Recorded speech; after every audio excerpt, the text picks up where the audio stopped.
L'Unisim de Strasbourg fête ses 10 ans. L'Unisim, c'est l'unité de simulation européenne en santé.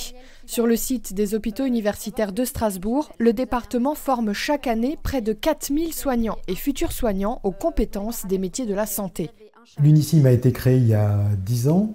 Ce sont les doyens Bertrand Lude puis Jean Sibilia qui ont donné pour mission au professeur Thierry Potcher de rassembler et de développer les actions de simulation en santé qui avaient lieu au sein de la faculté de médecine de Strasbourg. L'Unisim est une plateforme de formation où l'on reproduit des environnements et des actions de soins de façon simulée mais très réaliste qui permettent de former les soignants et futurs soignants aux compétences de leur métier sans impliquer directement les patients.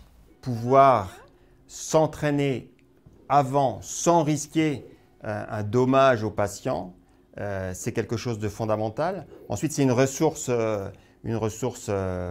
pédagogique, c'est-à-dire qu'on peut confronter les étudiants, les futurs professionnels ou les professionnels, on peut les confronter à des situations rares qu'ils auront l'occasion de rencontrer, mais de façon peu fréquente. Alors, ce qu'on apprend à l'Unisim, c'est à travailler en équipe. Je crois que ça, c'est la chose qui est vraiment fondamentale.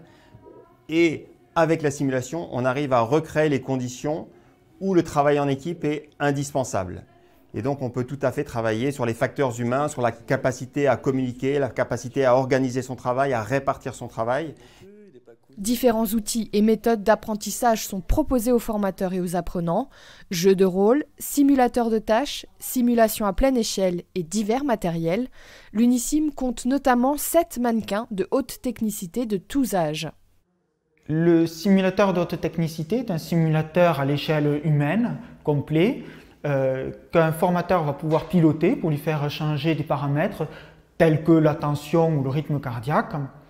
Les étudiants ou les apprenants vont pouvoir interagir au plus proche de la réalité sur le simulateur qui représentera le patient.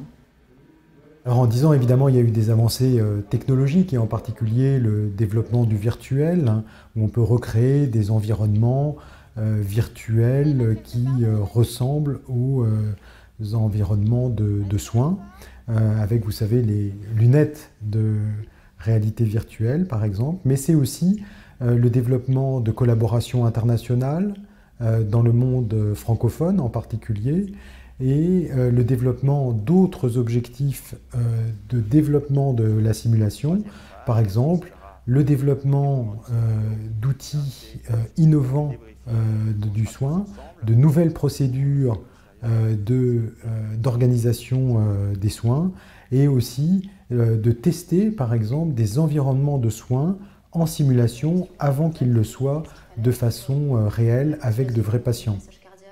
Chaque année, l'Unisim propose près de 250 formations dans 20 spécialités différentes des métiers de la santé.